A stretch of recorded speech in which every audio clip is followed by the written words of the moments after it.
So moving on to our next system, which is the nervous system. And we talked about the endocrine system of hormones, receptors that allows cells to communicate with each other. That's one system that helps with communication within our body. But also our nervous system is another way of cells communicating with each other. Typically, our nervous system works more quickly than our endocrine system. Information can travel very quickly within our nervous system. With our endocrine system, it takes a little bit of time for hormones to circulate in the blood and impact our cells and so forth. So humans have a very highly developed nervous system. It's made of the brain and the spinal cord, which we call the central nervous system. And then branching out from that central nervous system are nerves, which are part of what we call the peripheral nerve system. And information travels along what we call nerve impulses, travel along these pathways, along these nerves to convey information from one part of the body to another.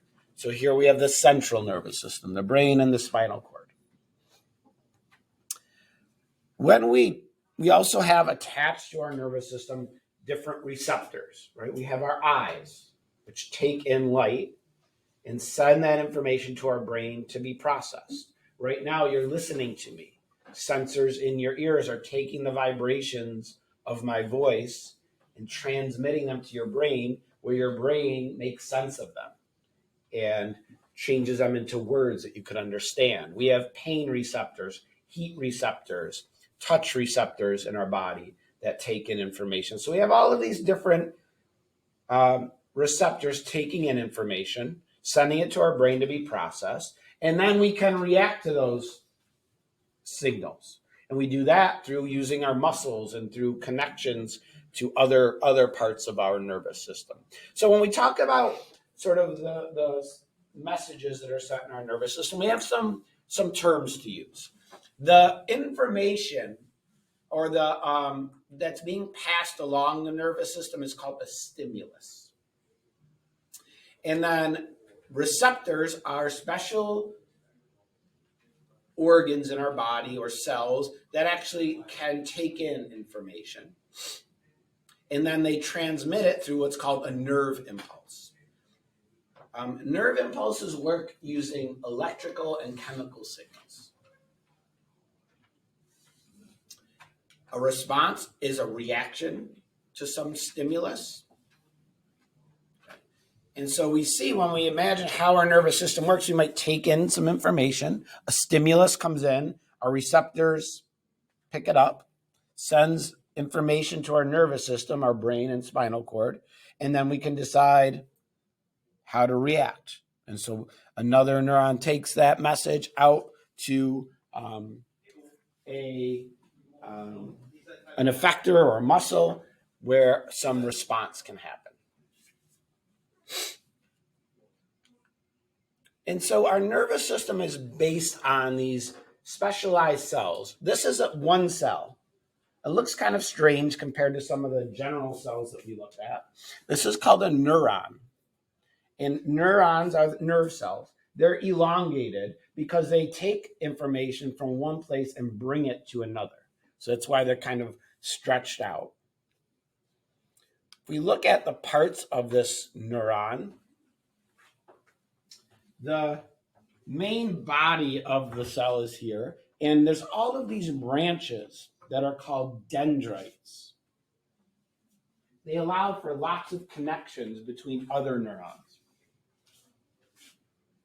The main part is called the cell body, and in it is a nucleus. This is labeled nucleus. I think it's below the recording thing.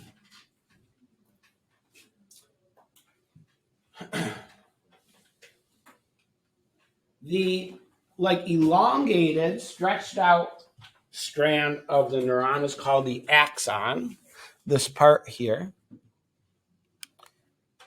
And then it gets to the end, which are called the terminal branches.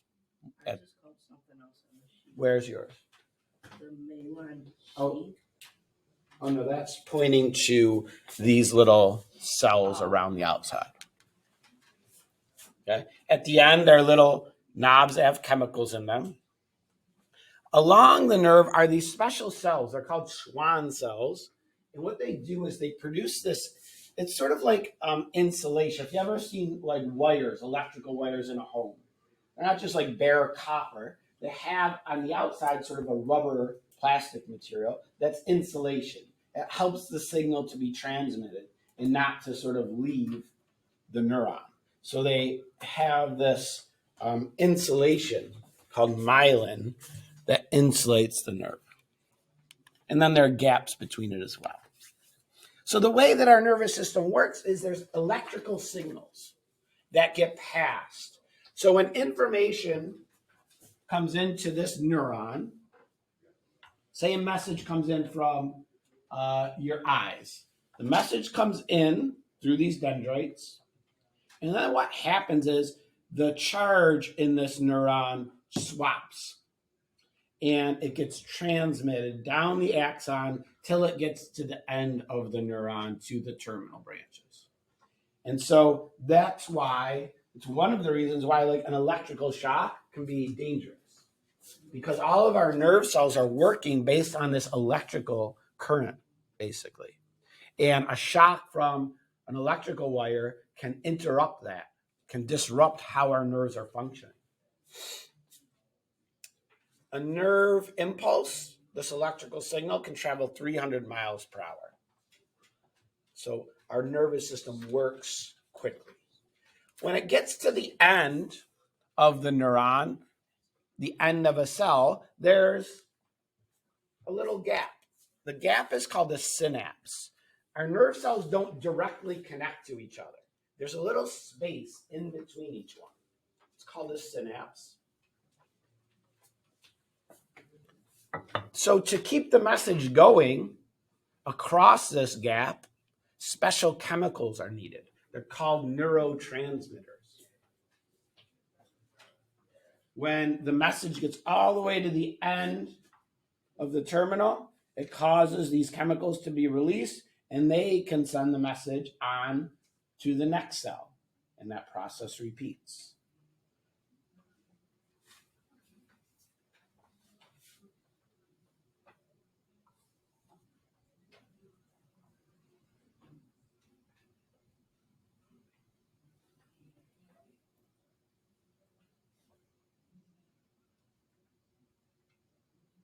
So the message goes down the neuron through an electrical signal, then it moves to the next neuron through this chemical signal. And the chemicals are like the other chemicals. It uses receptor molecules, right? Receptor molecules here attached to these the neurotransmitters attached to send the message. Lots of medications that we take, or some like some medications we take like pain, that dull pain, work because they block pain receptors. Okay, they're a chemical that binds to these receptors, so less of this pain signal is actually going to our brain, and we don't feel as much pain. Lots of other medicines work by mimicking different neurotransmitters or adjusting the level of different neurotransmitters. So all of these different medications rely on these receptor molecules. So we have our central nervous system, our brain, and our spinal cord. Our central nervous system sort of is important to process the information coming into our nervous system. Like our brain is basically a huge mass of neurons. Billions of these neurons connected to each other. It's protected with a membrane as well and fluid to help cushion it. And if we've learned over the years what different parts of our brain actually do. And because different functions of our body are tied to different parts of our brain. Right? The largest part of the human brain is the cerebrum. Like when you think of a brain, all of this, that's the cerebrum. That's where that's where voluntary activity is controlled. That's where sight and smell and taste comes in and we can process it. It's where we decide how to move. You do that using the cerebrum of your brain. It's where our memories are stored and our emotions and our speech. All of that sort of originates in this large cerebrum portion of the brain. And it's kind of split to two sides as well. There's a cleft down the middle. So it has sort of a right hemisphere and a left hemisphere. In the back of the brain is a part that's called the cerebellum. It's much smaller. And the cerebellum is one of the parts that kind of coordinates lots of our motor activity, movement, maintains our balance. And then at the base is what's sometimes called the brainstem or the medulla oblongata. This is the base part of our brain, the most, the one that controls involuntary functions that keep us alive, controls our breathing, right? And things like that, our blood pressure, our reflexes. This is sort of our core processes that keep us alive.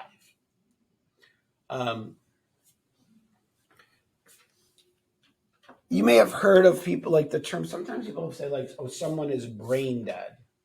What does that mean? Doesn't it mean like the brain can't pump the heart and like breathe? Well, usually when that term, people use that term, a person's like still breathing. They maybe have to help with whatever, a ventilator or something. But what often people mean by that is that like the cerebrum of the brain is not really functioning.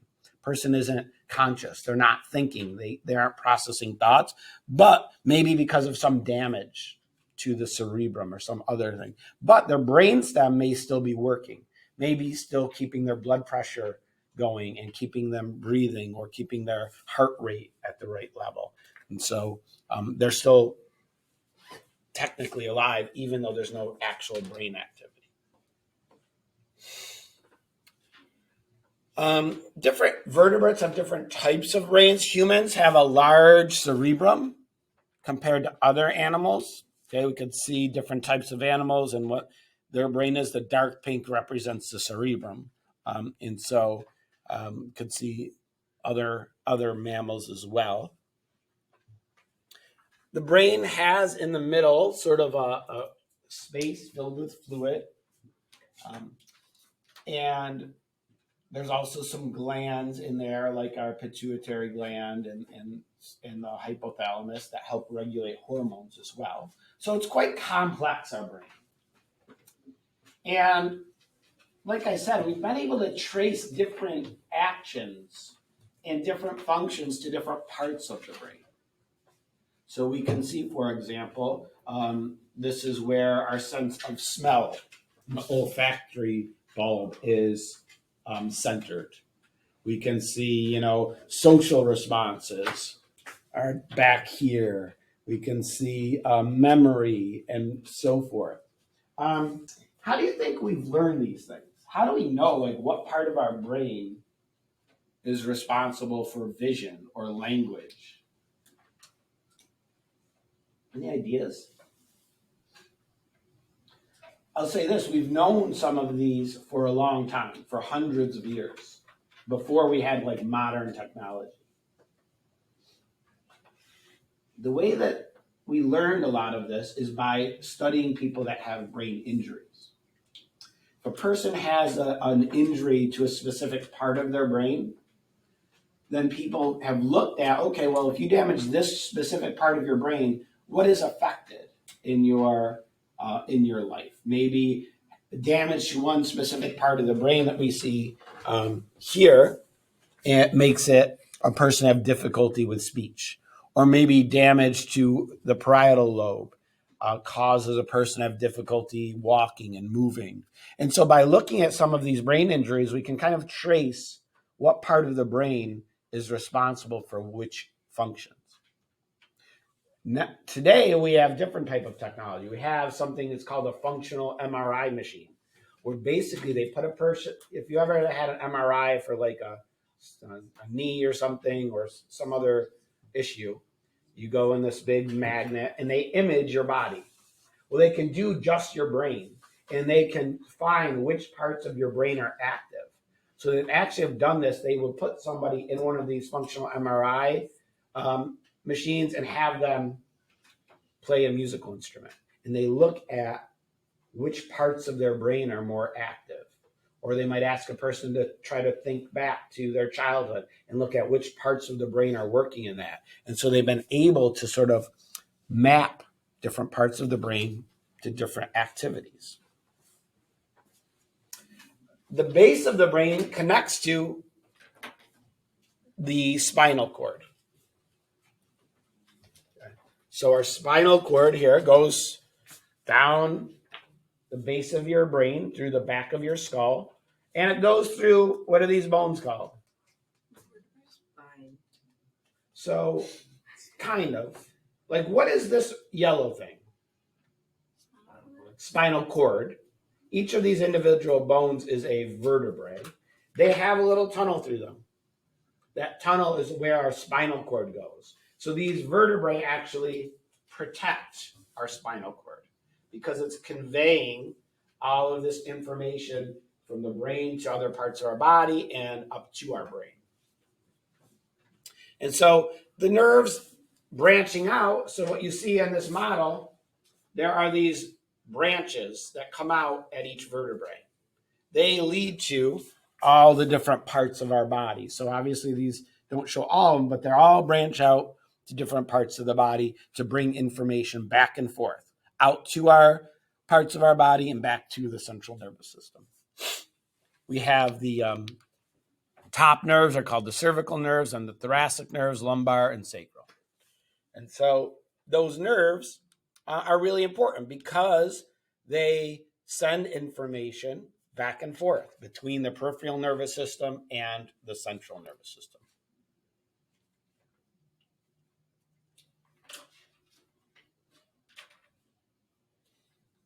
Some of these are under voluntary control, right? We decide when to move our hand or our arms or where to look. Those types of voluntary actions in our nervous system are connected to our cerebrum, that large part of our brain. Other parts are connected to the cerebellum or the brainstem, which is responsible for some of those involuntary control. So what happens if a person damages their spinal cord?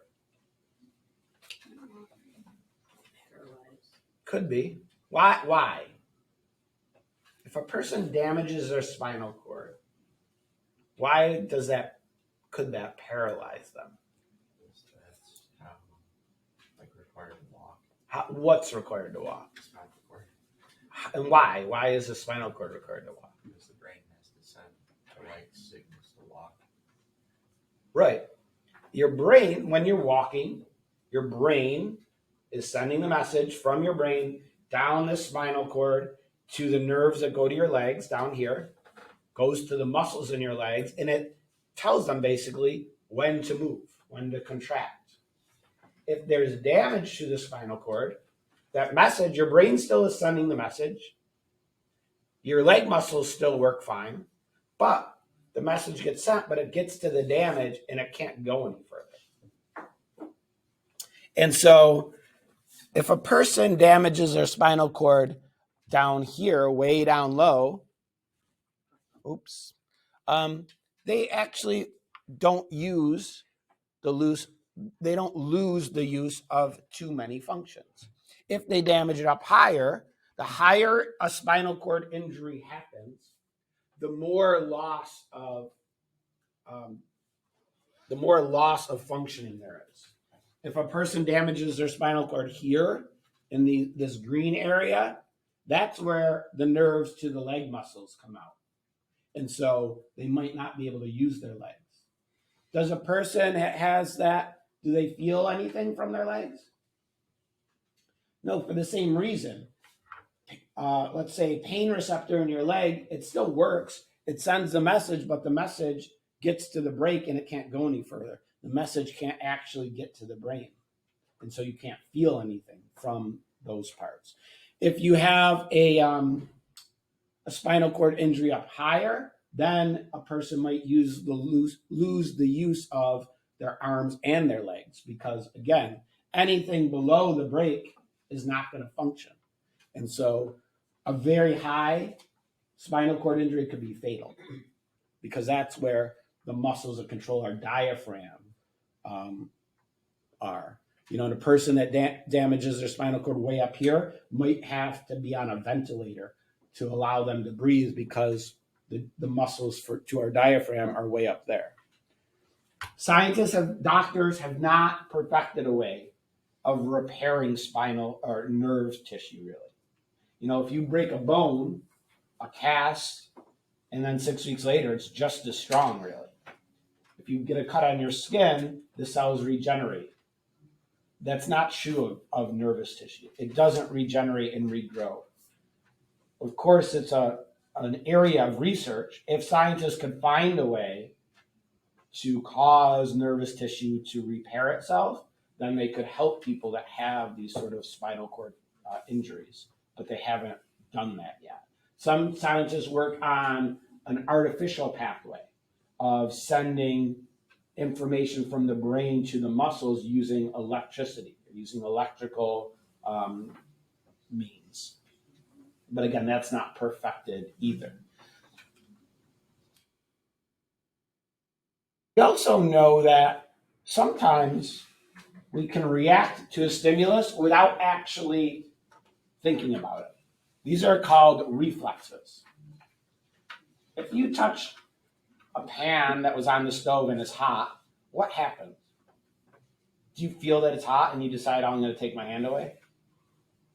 No, I keep my hand down. Yeah? Like it No, starts you don't. sizzling. Before you even process what's happening, you've whipped your hand away, right?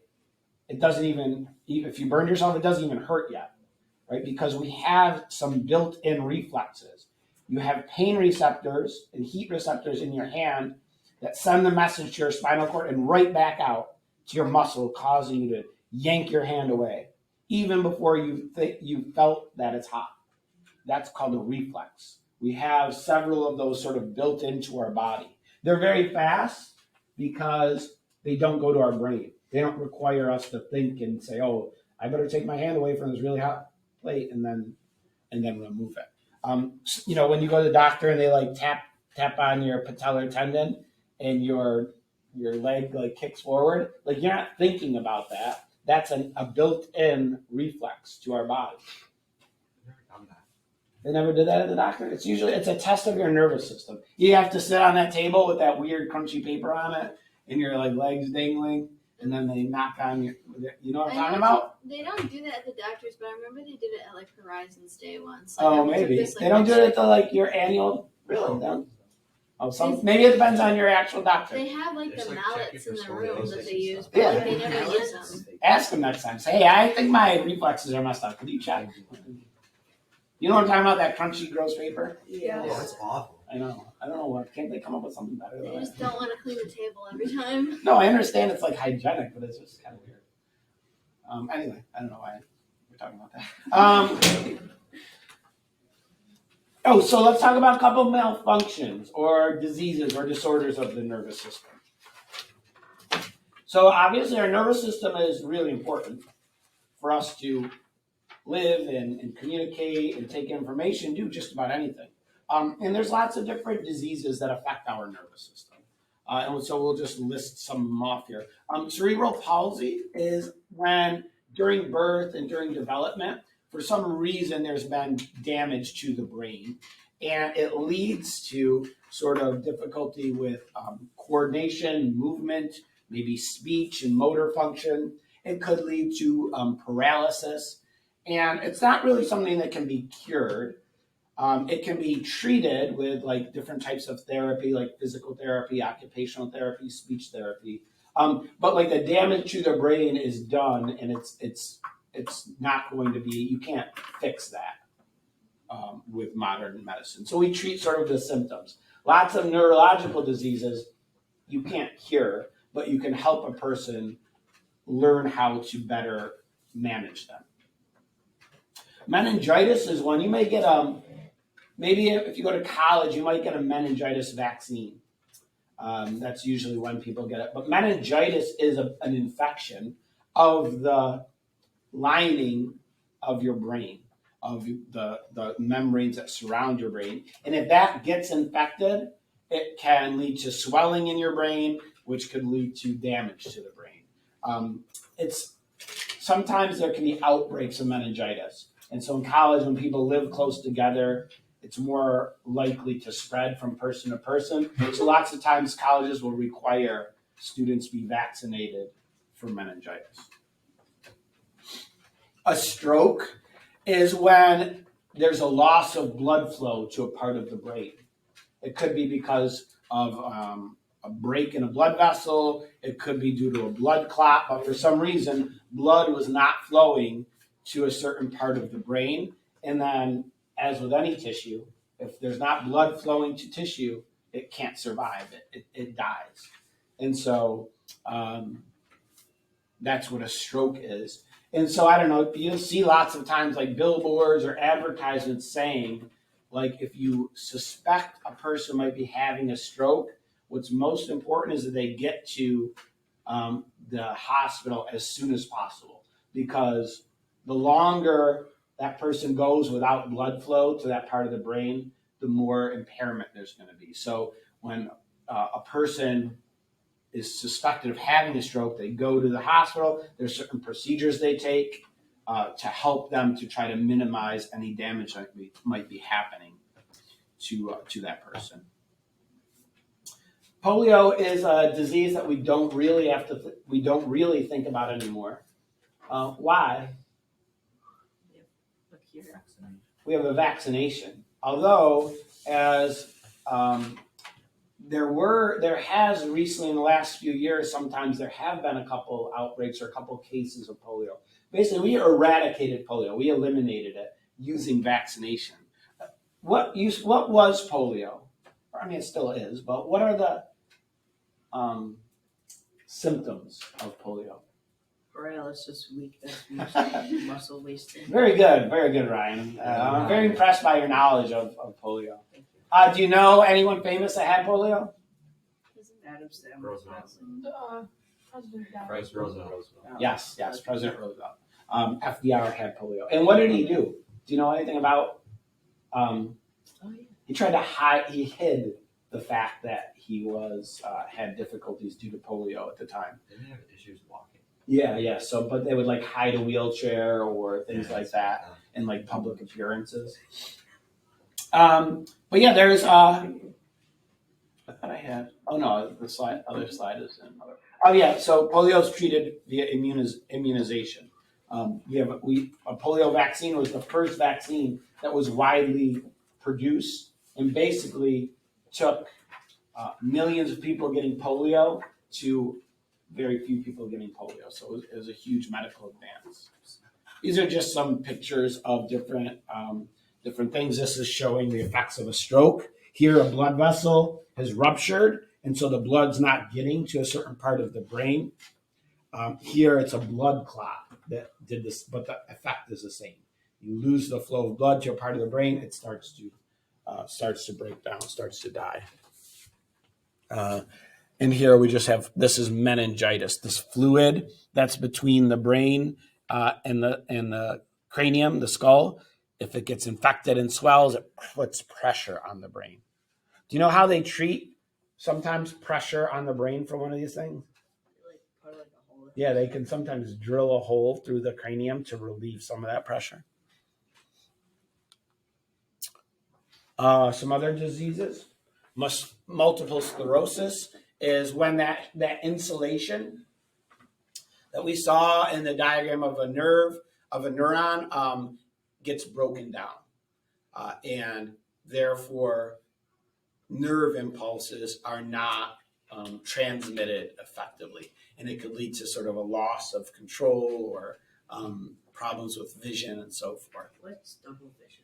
Like when you like see two, like sometimes if you like make your eyes go like you could see two of something, It's like if you know what I'm saying? Like Not really, but yeah. Ryan, Ryan's the only person that doesn't know. Like if you How do like you not know that? Ryan's goofy. yeah, it's like you see two of something. You haven't seen like cartoons like that, Oh, yeah. and like I don't know. Oh, yeah. You know what I'm saying? you expect too much. Parkinson's disease. Parkinson's disease is a disease that's caused by a lack of a certain neurotransmitter called dopamine. And like we said, to transmit information from one neuron to another, it takes these neurotransmitters. And sometimes a person's brain may stop producing enough of this, and it leads to difficulty. It leads to people having difficulty walking, having very strong tremors, difficulty with motor ability.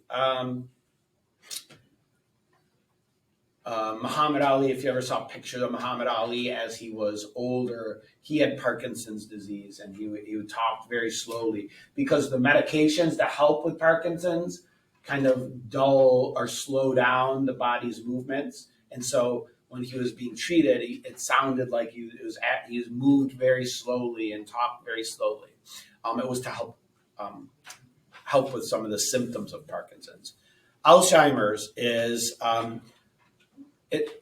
doctors don't really know what the root cause of Alzheimer's is, but it's the slow buildup of plaques, material in the brain that eventually destroys brain neurons, especially with memory. It leads to dementia, loss of memory, confusion. My grandmother died of Alzheimer's, and when I would go visit with her, like it's really strange sometimes because she would forget like her kids sometimes or like what she was doing that day, but she could still remember like her childhood. She was like 88 years old, but she could still remember like very clear memories from when she was a little girl, walking to school and all these other things that depending on what parts of the brain are affected, different types of memories might be lost. Epilepsy is when motor neurons in the brain just sort of fire somewhat randomly and can lead to a person having uncontrolled movements. All right, let's see some of those. Okay. Let's talk about your assignment you're going to be working on.